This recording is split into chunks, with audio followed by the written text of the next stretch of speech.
إن الحمد لله نحمده ونستعينه ونستهدي ونعوذ بالله من شرور أنفسنا ومن سيئات أعمالنا. أشهد أن لا إله إلا الله وحده لا شريك له وأشهد أن محمدا عبده ورسوله. اللهم صل على محمد وعلى آل محمد كما صليت على إبراهيم وعلى آل إبراهيم في العالمين إنك حميد مجيد. أيها الناس، أوصيكم ونفسي أولا بتقوى الله وطاعته وكثرة مخافته ولزوم أوامره واجتناب عما نهى عنه الله. قال تعالى في كتابه العزيز: يا أيها الذين آمنوا اتقوا الله حق تقاته ولا تموتن إلا وأنتم مسلمون. أما بعد، فإن أصدق الحديث كتاب الله، وخير الهدي هدي محمد صلى الله عليه وسلم، وشر الأمور محدثاتها، وكل محدثة بدعة، وكل بدعة ضلالة، وكل ضلالة في النار. أما بعد، ئیمانداران، سەلام و ڕەحمەت و میهرەبانی خودای پەروەردگار لە شوێنێکی ئاوا پیرۆز و لە ڕۆژێکی ئاوا پیرۆز و مانگێکی ئاوا پیرۆز لەسەر هەموو لایەکمان بێ و خوای پەروەردگار بە لوتف و کەڕەمی خۆی لە گوناه و تاوانمان خۆش بێ و بمانگێڕی لە بەندە ڕاستەقینەکانی خۆی. خوای پەروەردگار دەرفەت بۆ بەندەکانی دەڕەخسێنێت بۆ ئەوەی بەندەکان بگەڕێنەوە بۆ لای خوای پەروەردگار و ئەگەر ئاکارێکی خراپیان هەبێت، ئەگەر کردارێکی ناتەواویان هەبێت، بتوانن خۆیان بگۆڕن و بەرەو چاکە و بەرەو ئیسلاحی حاڵیان بڕۆن. بۆیە بە کورتی دەڵێن ڕەمەزان مانگی گۆڕانکاری و نوێبوونەوەیە. مەبەستمان لە گۆڕانکاری ئەوەیە کە ئینسان لە چاکەوە بەرەو چاکتر بڕوا و لە خراپەوە بەرەو چاک بڕوات. ئەگەر کردارێکی خراپی هەبێت بیگۆڕێت و چاکی کات. بە هەمان شێواز ئەگەر قسەیەکی خراپی هەبێت، مامەڵەی خراپ بێت، ئەگەر تا ئێستا ئینسان نەگەڕاوەتەوە بۆ لای خوای پەروەردگار، خۆی بگۆڕێت و بەرەو خوای پەروەردگار و تەوبە و ئیستیغفار بڕوات و بتوانێت ئەو کەم و کوڕیانەی کە هەنی چارەسەریان بکات. هەروەکو چۆن بۆ ژیانی دنیامان هەوڵ دەدەین ژیانی دنیامان بگۆڕین، بەرەو چاکتر بڕۆین، و هەروەها ژیانمان چاکەین و ئەگەر کەم و کوڕیەیەکی دنیاییمان هەبێت چاکیکەین و بیگۆڕین و ژیانمان بگۆڕین، دەی بۆ دین و ئیمانیشمان بە هەمان شێواز ئینسان دەبێ هەوڵدات هەمیشە لە نوێبوونەوە و لە گۆڕانکاریدا بێت. مەبەستمان لە نوێبوونەوە ئەوەیە کە ئینسان بەهۆی گوناه و تاوان و بێئاگاییەوە ئیمانی بێهێز دەبێت و هەروەها لە دڵ و دەرونیدا ژەنگۆژاری گوناه و تاوان وا دەکات، ئەو ئیمانە تەپوتۆزی لەسەر بنیشێت و هەروەها ئیمانەکەی بێهێز بێت. بۆیە هەمیشە هەوڵدا ئیمانەکەی نوێ کاتەوە. پێغەمبەر صلی الله عليه وسلم دەفەرمێت: إن الإيمان ليخلق في جوف أحدكم كما يخلق الثوب. ئیمان لە دڵ و دەروونتاندا بێهێز دەبێ و کۆن دەبێت، هەروەکو چۆن پۆشاکی بەرتان کۆن دەبێت، ئیمانیش بە هەمان شێواز بێهێز دەبێت و هەروەها لە دڵ و دەروونتاندا تەپ و تۆزی لەسەر دەنیشێت. جا پێغەمبەر دەفەرمێت صلی الله عليه وسلم: فادعوا الله تعالى أن يجدد الإيمان في قلوبكم. داوا بکەن خوای پەروەردگار ئیمانتان لە دڵ و دەروونتاندا نوێ کاتەوە. داواکەن، یعنی هەنگاو بنێن، ئینجا داواش لە خوای پەروەردگار بکەن، چونکە دوعاکردن و داواکردن دەبێ هەنگاو نان و کردەوەی لەگەڵدا بێت، ئینجا جێگەی خۆی دەگرێت. داوا بکەن ئیمانتان خوای پەروەردگار لە دڵ و دەروونتاندا نوێ کاتەوە، کەواتە ئینسان هەوڵدات هەمیشە گۆڕانکاری بکات، هەمیشە بەرەو چاکە بڕوات، هەمیشە بەرەو چاکتر بڕوات و هەروەها ئیمان لە دڵ و دەرونی خۆیدا نوێ کاتەوە. ئەو مانگە مانگی گۆڕانکاری و نوێبوونەوەیە. گۆڕانکاری پێویستی بە ئیرادەیەکی بەهێز هەیە، پێویستی بە نیەتێکی خێر هەیە، پێویستی بە هەنگاونان هەیە، تەنها بە قسە نابێت بڵێ خۆم دەگۆڕم، خۆم چاک دەکەم، ئیمانم نوێ دەکەمەوە، بەڵکو دەبێ ئینسان لە دڵەوە نیەتی خێری بێت و هەروەها ئیرادەی بەهێز بێت و هەروەها هەنگاو بنێت، ئەنجا ئینسان دەتوانێت گۆڕانکاری بەسەر خۆی دابێنێت. زانایانی بواری دەروونزانی دەڵێن ئەگەر ئینسان بیەوێ گۆڕانکاریەکی حەقیقی و تەواو بەسەر خۆی دابێنێت پێویستی بە 5 قۆناغ هەیە. یەکەمیان ئینسان هەوڵدا هەرچی خراپەیە لە خۆیدا لای ببات. دووەم قۆناغی ئەوەیە کە ئینسان دان بەوە دابنێ کە هەڵەی هەیە، چونکە دانان بە هەڵە بەشێکە لە چارەسەری، تا ئینسان دان بەوە داننێ کە هەڵە و کەم و کوڕی هەیە ئەو کاتە چارەسەری ناکات و خۆی ناگۆڕێت. سێمیان بریتیە لەوە کە ئینسان خۆی ئامادەکات، بریتیە لەوە کە ئینسان پلانێکی هەبێت، بەرنامە ڕێژی بکات بۆ ئەوەی کە چۆن خۆی دەگۆڕێت. چوارەمیان ئەوەیە کە ئینسان هەنگاوی حەقیقی بنێ و پابند بێت. پێنجەمیشیان ئەوەیە کە ئینسان ئەوەی کە بەدەستی هێناوە هەوڵدا پارێزگاری لێ بکات و لەسەری بەردەوام بێت. ئەوەش پێی دەڵێن ئیستیقامەت، واتە ئەوەی کە بەدەستت هێناوە هەوڵدا پارێزگاری لێ بکە لە دەستی نەدەیت. ئەو 5 قۆناغە بریتیە لە قۆناغەکانی گۆڕانکاریەکی حەقیقی. هەر یەکێک لە ئێمە کە بیەوێت خۆی بگۆڕێت بەو 5 قۆناغەدا بڕوە دەتوانێت گۆڕانکاریەکی تەواو و حەقیقی بەسەر خۆی دابێنێت. نەفسی ئینسان ئاوایە، ئەگەر ئینسان نەفسی پەروەردە نەکات خۆی نەگۆڕێت ئەو نەفسا ئینسان بەرەو خراپە دەبات. هەروەکو ئیبن کەسیر فەرموویەتی نەفسی ئینسان ئاوایە، ئەگەر ئینسان بە چاکەوە سەرقاڵی نەکات پەروەردەی نەکات ئەو نەفسە ئینسان بەرەو خراپە دەبات. شاعیریش جوانی فەرمووە دەڵێت والنفس كالطفل إن تمهله شب على حب الرضاع. نەفسی ئینسان وەکو منداڵ وایە، منداڵ ئەگەر لە شیری نەگریەوە هەمیشە خوبەوە دەگرێت، ئەگەر تەمەنیشی تێپەڕی کرد لەوەی کە لە شیر بگیرێتەوە حەز دەکات شیرەکەی دایکی هەر بخوات یاخۆت شیر هەر بخوات. نەتان بینیوە زۆر منداڵ وەختی دێت 3-4 ساڵانێکە ئەگەر دایکی لە شیری نەبڕی بێتەوە هێشتا هەر شیر دەخوات. نەفسی ئینسانیش ئاوایە، ئەگەر وەکو منداڵێک چۆن کاتی هات دەبێت لە شیری بگریەوە پەروەردەی بکەی پێی بگەێنی تێ بگەێنی، نەفسی ئینسانیش ئاوایە، دەبێت پەروەردەی کەی، دەبێت هەوڵدەی خۆت بگۆڕی، هەوڵدەی ئەو نەفسێت پەروەردەکەی بە چاکەوە سەرقاڵی کەی. ئەو نەفسە ئینسان ئەگەر ئینسان پەروەردەی نەکات، ئەگەر ئینسان پاکی نەکاتەوە ئەو نەفسە بە شێوازێک کە ئینسان بەرەو خراپەکاری دەبا خوا پەناماندات. لە چیەوە دەست بە گۆڕانکاری بکەین و پێویستە ئینسان چی بگۆڕێت؟ یەکەمیان لە نیەتەوە و هەروەها لە بیر و باوەڕەوە لە تێڕوانینمان بۆ دنیا بۆ قیامەت ئینسان پێویستە گۆڕانکاری بکات. هەمیشە ئینسان نیەتی خێری بێت. ئەگەر ئینسان تا ئێستا نیازی خراپەیەکی هەبووە، نیازی شتێکی خراپی هەبووە، ئەو نیەتت بگۆڕە بۆ چاکە. ئیمامی ئەحمەد ئامۆژگاری کوڕەکەی دەکات ڕەزا و ڕەحمەتی خوای گەورەی لێ بێت، پێی دەڵێ ئەی کوڕم هەمیشە نیەتی خێر و چاکەت بێت، چونکە کە نیەتی چاکەت هەبوو هەمیشە لە چاکەدا دەبێت، هەمیشە خوای پەروەردگاریش چاکەت دێنێتە ڕێگا. نیەتت بە هەمیشە بەرەو خێر بێت، نیەتت بگۆڕە، ئەگەر خراپەیەکت بووە بەرەو چاکە بی بە و نیەتی خێرت بێت. بیر و باوەڕ و تێڕوانینەکەت بگۆڕە. ئەگەر بیر و باوەڕت دەربارەی دنیا وابووە، پێت وابووە ئەو دنیایە شوێنی مانەوەی هەتاییە و شوێنی گەیشتنە بە هەموو هیوایەتەکان، ئەو بیر و باوەڕ و تێڕوانینەت بگۆڕە. دنیا کاتیە، قیامەت باقیە. دنیا وەکو تەنەکەیەکی فانی وایە، قیامەت وەکو زێڕێکی باقی وایە. ئەو تێڕوانینە زۆر گرنگە بۆ ئینسان، چونکە ئینسان هەتاوەکو تەسەوەڕ نەگۆڕێت تەسەڕوفی ناگۆڕێت. کردەوەکانی ئینسان بەرهەمی ئەو تەسەوەڕ و تێڕوانینی بێڕووباوەڕەیە کە ئینسان هەیەتی. جا یەکەمین شت کە ئینسان تەسەوەڕ و بیرکردنەوەی باش بوو، ئەو کاتە بە دوایدا کردەوەکانیشی باش دەبێت. دووەمیان ئینسان لەوەدا گۆڕانکاری بکات لە کردار و پابەندی بە شەریعەتی خوای پەروەردگارەوە.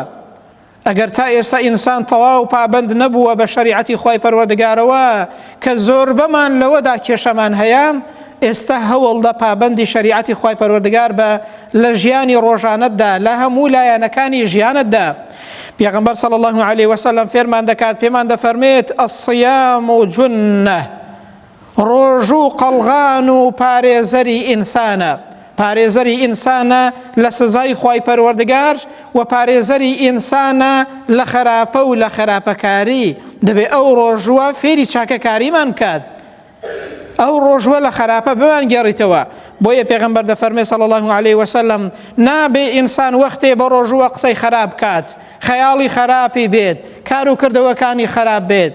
ئەگەر کەسێک تەنانەت جنێوی پێدای ویستی جارێک هێرشی شت کاتە سەرێ، پێغەمبەر فێرمان دەکات صلی الله عليه وسلم پێمان دەفەرمێ فەلیەقل ئینی صائم، کاکە تۆ بڵێ من بە ڕۆژوم یعنی ئەگەر ئەتۆ بتەوێ خراپەیەک دەربارەی من بکەی من خراپە ناکەم، بە ڕۆژوم یعنی چۆن خۆم لە خواردن و خواردنەوە دەگەڕمەوە ئاواش خۆم لە خراپە دەگەرمەوە و خۆم دەگەڕمەوە و خراپە ناکەم، قسەیەکی خراپ ناکەم.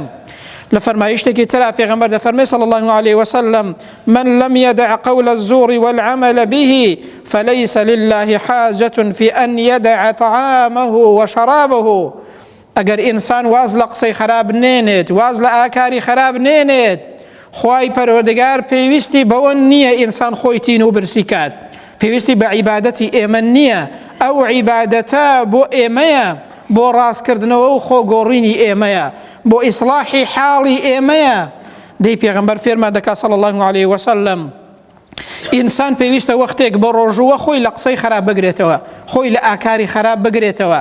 بۆیە پێغەمبەر دەفەرمێ زۆر ڕۆژوەوان هەیە تەنها برسیەتی و تینوێتی بۆ دەمێنێتەوە خوا پەناماندات. دەبێت ئینسان هەوڵدا کە بە ڕۆژوو بوو خۆی لە خراپە بگرێتەوە.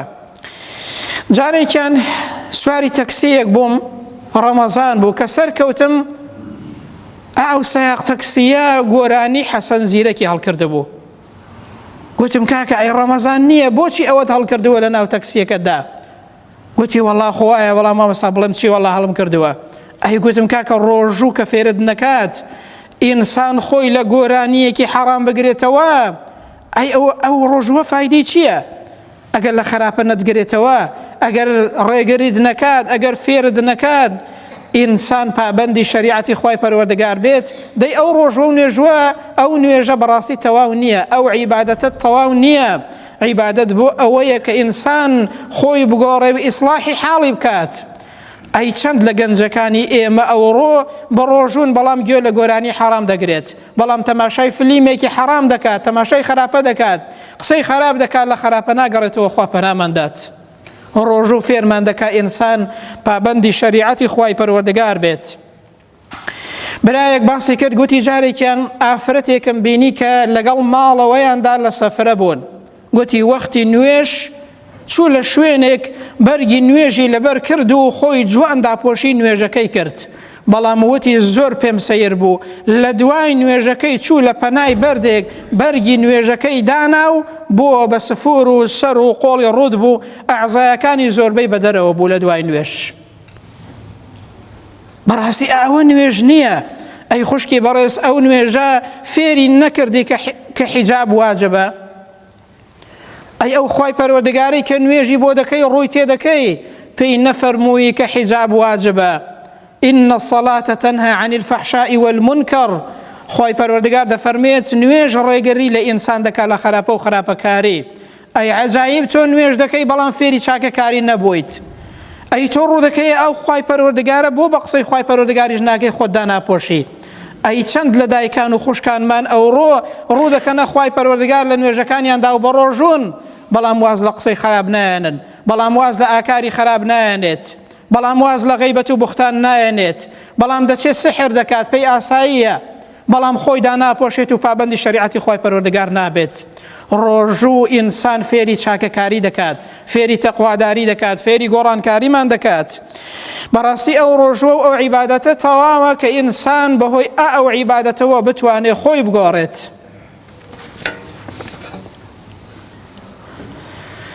سێمیان ئینسان لەوەدا گۆڕانکاری بکات، لەوە دەست بە گۆڕانکاری بکات لە ئاکار و هەڵس و کەوتی ڕۆژانەماندا، لە خۆڕەوشتماندا.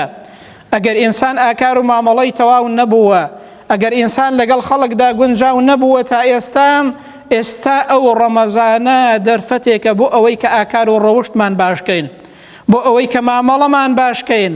کاکە ئینسانی وا هەیە کوردەواری دەڵێ وەکو بەردی خەڕوایە، چۆن بەردی خەڕ ناچێتە دیوار و بە هیچ لایەکدا ناگونجێت ئینسانی واش هەیە کوردەواری دەڵێ لەگەڵ کەسدا دانی و ناکوڵن لەگەڵ کەس ناگونجێ لەگەڵ کەس هەڵ ناکات نوێژ و ڕۆژوو دەکا بەڵام تەماشا دەکەی لە ناو ئاواییدا کەس لێی ڕازی نییە لەگەڵ کەسدا ناگونجێت جاری وا هەیە دراوسێ ئەرزێکی هەیە و دراوسێ باغێکی هەیە تەماشا دەکەی لەسەر بستێک ئەرز ناگەنە یەکدیکە و کێشەیان هەیە و شەڕ و ئاژاوایان هەیە و ناگەنە یەکتر ئینسان هەوڵدات هەمیشە فاعیلی خێر بێت لە هەر شوێنێک بێت هەمیشە چاکەکار بێت لە هەر شوێنێک هەیە هەمیشە هەوێنی برایەتی بێت هەوێنی تەبایی بێت هەمیشە هەوڵدا خەڵکی لێ ڕازی بێت ئینسانێکی گونجاو بێت ئاکار و ڕەوشت و مامەڵەی لەگەڵ خەڵکدا تەواو بێت پێغەمبەر دەفەرمێ صلی الله عليه وسلم خير الناس أحسنهم خلقا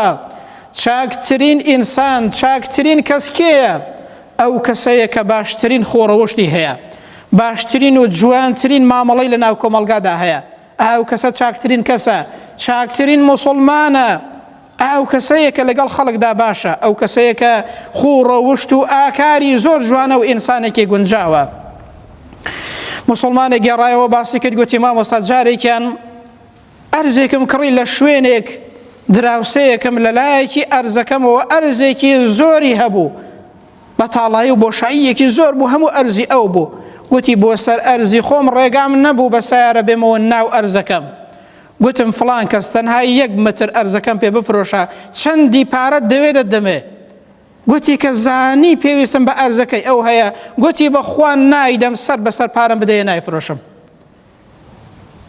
ئینسانی وایە کە تەماشا دەکەی کە دەزانێ پێویست بە شتێکە لە جیاتی ئەوەی ئاسانکاریت بۆ بکات ئینسانێکی گونجاو و ئاکار جوان و بەرز بێت تەماشا دەکەی خۆی گران دەکات بە شێوازێکە کە بە هیچ شێوازێک ناگونجێت لەگەڵ کەسدا دەیبرام خۆڕ بەسەرت بەیانی دەمریت وا دەزانی ئەوە لەگەڵ خۆدا دەبێ ناو گۆڕ وا دەزانی فریاد دەکەوێت دەیبرام بۆ کێ و بۆچی خۆت ئاوا ماندوو دەکەیت لە دنیادا بەو شێوازەیە مامەڵە دەکەیت کەچی بەیانی دەچێ ناو گۆڕ بەخوا هیچ فریاد ناکەوێت چاکەکاری خۆت نەبێت جاری وا هەیە منداڵەکانت میراتگەرەکانت کوڕ دوعایەکی خێریشت بۆ ناکەن خێر و خێراتێکیشت بۆ ناکەن دەی ئینسان ئاوا بەو شێوازەیە لەسەر ماڵ و سامانێک تەماشا دەکەی دڵی چەندان کەس دەشێنێ و ئینسانێکی گونجاو نییە خير الناس أحسنهم خلقا پێغەمبەر فەرموویەتی صلی الله عليه وسلم باشترین ئینسان و چاکترین ئینسان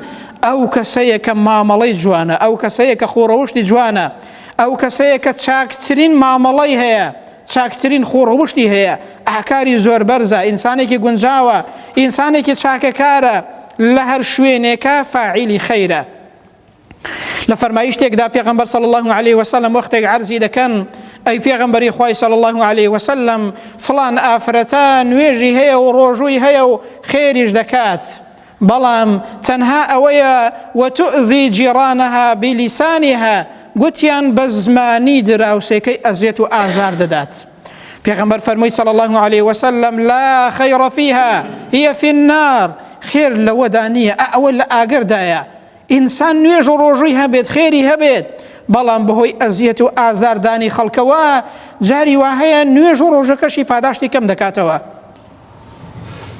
دەی ئەو کەسەی کە ئاکاری تەواو نییە زەرەر و زیان بە خەڵک دەگەێنێت پێغەمبەر صلی الله عليه وسلم بە ئینسانێکی مفلیسی نابردووە لە ڕۆژی قیامەتێدا نوێژ و ڕۆژووی هەیە چاکەی هەیە بەڵام قسەی بەو وتووە بەڵام بوختانی بەو کردووە لە فلان کەسی داوە ماڵی فلان کەسی خواردووە جۆرەها زوڵم و ستەمی لە خەڵک کردووە و خەڵکی ئەزیەت و ئازاداوە لە ڕۆژی قیامەتە چاکەکانی هەموو دەچێت بۆ ئەو کەسانەی کە لە دنیادا زوڵمی لێ کردوون جا ئەگەر چاکەکانیشی نەما ئەنجا خراپەی خەڵکی دەخرێتە سەر هەتا وەکو دەچێتە ناو ئاگری دۆزەخ خوای گەورە پەنامان بدات دەرەنجام و نەتیجەی کۆتایی ئەو بابەتەش ئەوەمان پێ دەڵێت ئەوەمان فێر دەکات کە ئامانجی ڕۆژوو و هەروەها ئامانجی عیبادەت بەگشتی بریتیە لە تەقواداری و چاکەکاری تەقواداری لە بەرامبەر خوای پەروەردگاردا ئینسان سنوورەکانی خوای پەروەردگار نەشکێنێت پابەندی شەریعەتی خوای پەروەردگار بێت چاکەکاری لە بەرامبەر خەڵکدا لەگەڵ خەڵکدا چاک بێت واتە عیبادەت بۆ ئەوەیە عیبادەت فێری ئەوەمان دەکات ڕۆژوو فێری ئەوەمان دەکات كإنسان بتواني لبرانبر خواي پروردگار دا تقوادار بي لبرانبر خلقش دا إنساني كي چاككار بيد لناو آوائي دا فاعيلي خير بيد إنساني كي گنزاو بيد آكارو ماملو هلسو كوتي لقل خلق دا چاك بيد انجا روجو فيرمان دكا عبادت فيرمان دكات اگر انسان ناتواوية كي هبيد بتواني خوي بگورت بتواني إيماني نويكاتوا بتواني إصلاحي حالي خوي بكات او امانجي روجوا امانجي عبادته عبادت فيري او من دكات خو من بگورين برو چاكو چاككاري اصلاحي حال من كين بهوي او عبادته وكديكين دعاء دكين ودبارين ويا ربي خواي پروردگار اصلاحي حال من كي يا ربي خواي پروردگار اگر ناتواوي وكم وكريمان هبي يا ربي خوايا وامان لبكيك لو لرمضان دا درفت ببينين بتوانين خومان بقورين برو شاككاري برو تقوى داري يا ربي خواي پروردگار وامان لبكيك بتوانين إيمان من ويبكينوا يا ربي خواي قولة طاعة وعبادتي هم لا يكمل قبولكي يا ربي خواي پروردگار لپاداشتو فضلي او رمضان ببشمان نكي يا ربي خواي پروردگار وامان لبكي هميشه آكارو روشت من جوان بيد روشت من برز بيلنا وكمالقادا يا ربي خواي پروردگار عقيبت خير دنيا وقيامت من كي هر كسي كنو خوش يا ربي خواي قولة دعاء دكين لو رمضان دا شفاي بو بنيري يا ربي خواي پروردگار شفاي نخوش كان من بدي هر كسي قرزار قرزكي بو بديوا ناخوشي ونارحتي هي يا ربي خواي پروردگار فدياي كوي يا ربي خواي قولة هر كسي ضلي نارحتا ضلي تنقى لو رمضان دا بنوري إيمان وإسلامتي ضلي خوش كي ضلي آسودكي يا ربي خواي پروردگار إصلاح حال من كي بختور وعاقبة خير دنيا وقيامة من كي آمين. أقول قولي هذا وأستغفر الله لي ولكم وبعد أعوذ بالله من الشيطان الرجيم ربنا آتنا في الدنيا حسنة وفي الآخرة حسنة وقنا عذاب النار اللهم آمين.